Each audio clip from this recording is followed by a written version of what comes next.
माननीय श्री राघव चड्ढा जी 10 मिनट। शुक्रिया madam. Tax to live, tax to die and tax everything in between. इस जीवन में दो ही चीजें निश्चित हैं। There are only two things that are certain, death यानी कि मृत्यु, और दूसरा है टैक्स। इस जहां से उस जहां तक जहां भी जाओगे, हर मोड़ पर हर जगह मुझे ही पाओगे, यानी कि टैक्स। मैडम, सपना था विश्व गुरु बनने का, बन गए हम टैक्स गुरु। और इतना टैक्स जो भारत की आबादी सरकार के खजाने में डालती है, उसके बदले सरकार जनता को देती क्या है, ये बहुत बड़ा सवाल है। कौन सी ऐसी हाई क्वालिटी सर्विस है जो फ्री ऑफ कॉस्ट जनता को दी जाती है? क्या हमें quality health care free of cost मिलता है? नहीं मिलता। क्या हमें वर्ल्ड क्लास एजुकेशन मिलती है? नहीं मिलती। क्या हमें फ्री वर्ल्ड क्लास ट्रांसपोर्टेशन मिलता है? नहीं मिलता। क्या हाई क्वालिटी रोड्स मिलती हैं? अगर अच्छी हैं तो टोल टैक्स भरना पड़ता है। क्या 24 घंटे सातों दिन बिजली आती है? नहीं आती। तो इतना सारा जो टैक्स सरकार इकट्ठा करती है, उसका करती क्या है? इसीलिए मैं कहना चाहता हूं दैट वी इन इंडिया पे taxes like in developed countries to get services like in sub-Saharan countries. Madam, from the moment a child is born to the very moment his family mourns his death, the government is there at every step, not to help you but to tax you.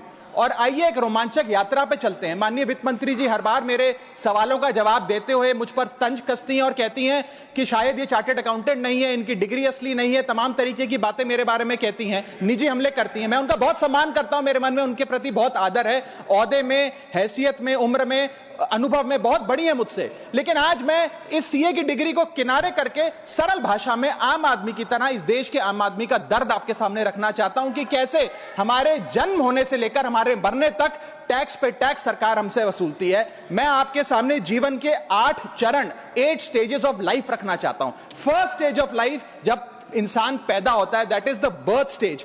बच्चे के पैदा होने से पहले, उसकी आंखें खुलने से पहले जो उसको वैक्सीन लगती है, उस पर 5% जीएसटी लगता है। जिस अस्पताल में बच्चा पैदा होता है, उस हॉस्पिटल के कमरे के चार्जेस पर अगर 5,000 रुपए से ज्यादा का कमरा हो तो 5% जीएसटी लगता है। बेबी केयर के आइटम्स पे 5% जीएसटी लगता है। और अगर उसके माता पिता बच्चे के पैदा होने पर मिठाई बांटे तो मिठाई पर 5% और चॉकलेट पर 18%, 28% जीएसटी लगता है।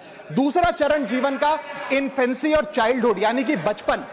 बचपन में बेबी फूड जो खरीदा जाता है उस पर 12 से 18% जीएसटी, डाइपर जो खरीदा जाता है उस पर 12% जीएसटी, बेबी स्ट्रोलर पे 5 से 12% जीएसटी, और जो खिलौने बच्चे को दिए जाते हैं उन खिलौनों पर भी 12% जीएसटी लिया जाता है। जब मुंडन होता है बच्चे का, पहला हेयर कट जिसे कहते हैं, उस हेयर कट की सर्विसेज पर भी 18% जीएसटी, और पहली बर्थडे पार्टी पर जो फोटोग्राफी होती है, फोटो खिंचवाई जाती है, उस फोटोग्राफी सर्विसेज पर भी 18% जीएसटी। यहां तक कि नामकरण की बर्थडे पार्टी जो की जाती है उस पर भी, केटरिंग सर्विसेज से लेकर खान पर 18% जीएसटी सरकार वसूलती है। अब बच्चा स्कूल जाना शुरू करता है तो स्कूल जाने पर यूनिफॉर्म से लेकर जूतों, स्कूल बैग, लंच बॉक्स, सब पर जीएसटी लगता है। 12% जीएसटी नोटबुक पर लगता है, 18% जीएसटी स्टेशनरी आइटम पर लगता है। और उसके बाद अगर कोई एक्स्ट्रा करिकुलर एक्टिविटी बच्चे को करनी हो, कोई म्यूजिक क्लास करनी हो या फिर कोई स्पोर्ट्स कोचिंग की क्लास वो ले ले, उस पर भी 18% जीएसटी देना पड़ता है। प्राइवेट ट्यूशन ले तो उस पर भी जीएसटी,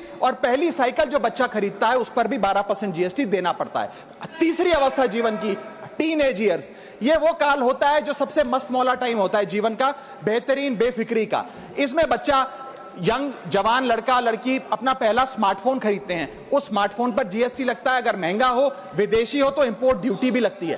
फिर वो अपना फोन रिचार्ज कराता है, उस पर जीएसटी लगते हैं। ब्रॉडबैंड इंटरनेट का कनेक्शन लेता है, उस पर जीएसटी लगता है। नेटफ्लिक्स, स्पॉटिफाई या वीडियो गेम की सब्सक्रिप्शन लेता है, उस पर भी जीएसटी देना पड़ता है। और अगर अपने दोस्तों के साथ पिक्चर देखने बाहर जाए तो पिक्चर की टिकट पर जीएसटी, एंटरटेनमेंट टैक्स और पॉपकॉर्न पर भी जीएसटी अब लगने लग गया है। तो तमाम तरीके के सॉल्टेड कैरेमल पॉपकॉर्न पर भी सरकार आपसे जीएसटी वसूलती है। इस बीच जब आप 18 साल के होते हैं और पहली बाइक या पहला स्कूटर खरीदते हैं, उस बाइक और स्कूटर पर आपसे जीएसटी लिया जाता है, व्हीकल इंश्योरेंस पर जीएसटी लिया जाता है, और उसके बाद रजिस्ट्रेशन टैक्स और रोड टैक्स के नाम पर भी पैसा लिया जाता है। जीवन की चौथी अवस्था, fourth stage of life, higher education की। इस हायर एजुकेशन की अवस्था में आप यदि प्राइवेट कॉलेज में पढ़ रहे हैं तो प्राइवेट कॉलेज की ट्यूशन फी पर जीएसटी लगता है, हॉस्टल में रह रहे हैं या पीजी का रेंट भर रहे हैं तो उस पर जीएसटी लगता है, स्टूडेंट लोन की प्रोसेसिंग फी पर जीएसटी लगता है, किताबों से लेकर लैपटॉप तक जीएसटी लगता है, और अगर माता पिता संपन्न हैं और बच्चे को विदेश भेजते हैं पढ़ने के लिए तो फॉरेन रेमिटेंस पर टैक्स कलेक्टेड एट सोर्स सरकार लागू करती है। अब आते हैं पांचवी अवस्था पे, जब वो अपना करियर शुरू करता है। ये वो एज है जिसे मैं golden age of direct taxes कहूंगा।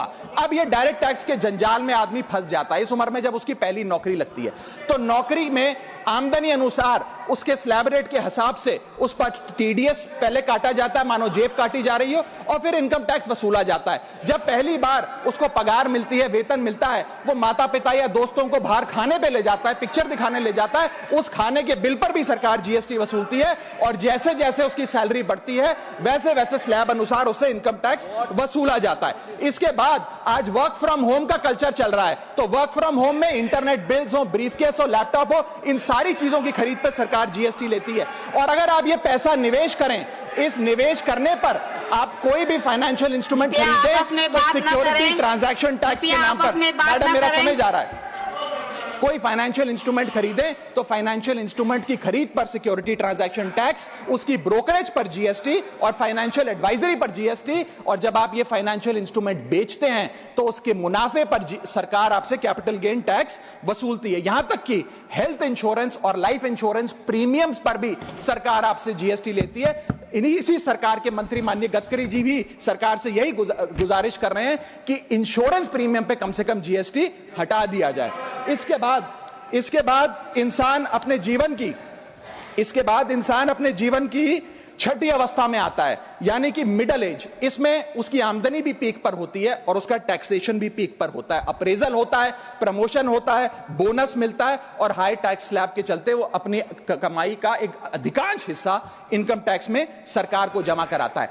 इस दौर में इंसान गाड़ी खरीदता है, घर बनाता है, जब गाड़ी खरीदता है तो जीएसटी देता है, रोड टैक्स भरता है, व्हीकल इंश्योरेंस पर जीएसटी भरता है, और जब गाड़ी लेकर शोरूम से निकलता है तो पेट्रोल डीजल पर वैट, सेस और एक्साइज ड्यूटी के नाम पर पैसा भरता है। जब सड़क पर गाड़ी चलाता है तो टोल टैक्स भरता है। फिर वो अपना घर भी खरीदता है, जमीन खरीदता है, जब जमीन खरीदता है तो स्टैंप ड्यूटी फीस सरकार को देता है। जब कंस्ट्रक्शन मटेरियल खरीदता है घर बनाने के लिए तो कंस्ट्रक्शन मटेरियल पे, चाहे वो सीमेंट हो, मार्बल हो, स्टील हो, उस पर जीएसटी देता है। उसके बाद जब कंस्ट्रक्शन सर्विसेज लेता है किसी बिल्डर से, ठेकेदार से, कॉन्ट्रैक्टर से, तो उस कंस्ट्रक्शन सेवाओं पर भी जीएसटी सरकार आपसे वसूलती है। और जब घर बन जाए तो एनुअल प्रॉपर्टी टैक्स और हाउस टैक्स के नाम पे आपसे पैसा लिया जाता है। और जब आपको पैसे की आवश्यकता पड़े और आप ये घर बेच दें तो कैपिटल गेन्स पर भी सरकार आपसे उस मुनाफे पे टैक्स वसूलती है। और इस बीच शादी तो रह ही गई, फिर इंसान शादी करता है, इस बीच तो बैंक्वेट हॉल बुक करता है, उस बैंक्वेट हॉल की बुकिंग पे टैक्स भरता है। शामियाना, खाना, केटरिंग सर्विसेज लेता है, उस पर जीएसटी भरता है। ज्वेलरी खरीदता है, उस पर जीएसटी भरता है।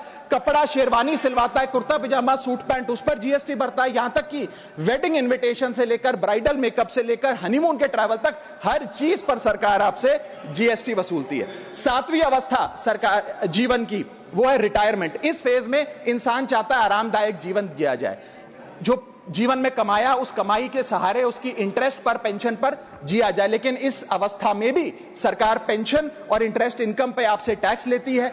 बूढ़ा हो जाता है, दवाई इलाज की जरूरत पड़ती है तो हेल्थ केयर बिल पर, दवाइयों पर आपसे जीएसटी लिया जाता है। लाइफ इंश्योरेंस और हेल्थ इंश्योरेंस प्रीमियम पर तो जीएसटी लेती है। और इस दौर में वो अपनी वसीयत लिखता है, फैमिली विल। उस फैमिली विल पर जो लीगल फीस देता है, उस लीगल फीस पर भी उसे जीएसटी देना पड़ता है और स्टैंप ड्यूटी देनी पड़ती है। और आठवीं जीवन की अवस्था, यानी कि जीवन की समाप्ति, जब उसका स्वर्गवास हो जाता है, उसके जीवन का अंत हो जाता है, यहां भी सरकारें उसका साथ नहीं छोड़ती, यहां पर भी सरकारें उस पर टैक्स लगाती हैं।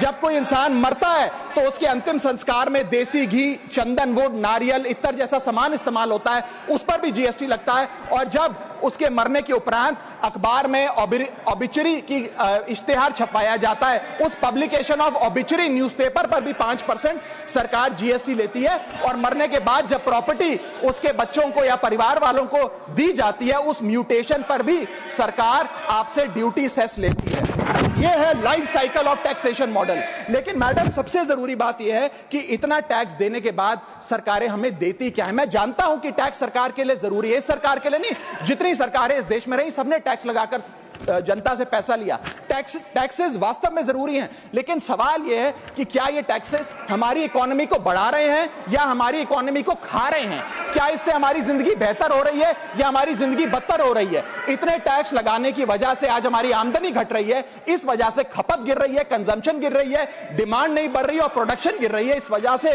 पूरा इकोनॉमिक साइकिल जो हमारा इकोनॉमी का चक्का है वो धीमा हो गया है। मैडम इस देश में, बस समाप्त कर रहा हूं, इस देश में मैं मेरी पार्टी के टाइम से आप ले लीजिएगा, मेरी पार्टी के टाइम से ले लीजिएगा। मैडम इस देश में 80 करोड़ जनता 5 किलो फ्री राशन के सहारे जी रही है। आपको जान के अचंभा होगा, इस 80 करोड़ जनता से भी ये सारा जीएसटी लिया जाता है, दिन प्रतिदिन लिया जाता है, जो आज मैंने पढ़ के सुनाया। सिर्फ अमीर नहीं, गरीब से गरीब आदमी भी जीएसटी देता है। और अंत में मैं बस इतना ही कहना चाहूंगा कि क्योंकि इतना टैक्स लगा लगाकर सरकारें जनता का खून चूसती हैं, उस वजह से आज एफएमसीजी की सेल्स घट रही हैं, एफएमसीजी के स्टॉक गिर रहे हैं, कंजम्पशन डाउन हो रही है, नई गाड़ियों की सेल श्रिंक कर रही है, तमाम तरीके की जितनी भी न्यू परचेजेस होती हैं उसमें मंदी देखी जा रही है। सरकार को जीएसटी कम करना चाहिए, कम करेंगे तो जनता की जेब में पैसा आएगा तो मांग बढ़ेगी, खपत बढ़ेगी और इकोनॉमी का चक्का चलेगा। आपका समय समाप्त। बहुत बहुत शुक्रिया।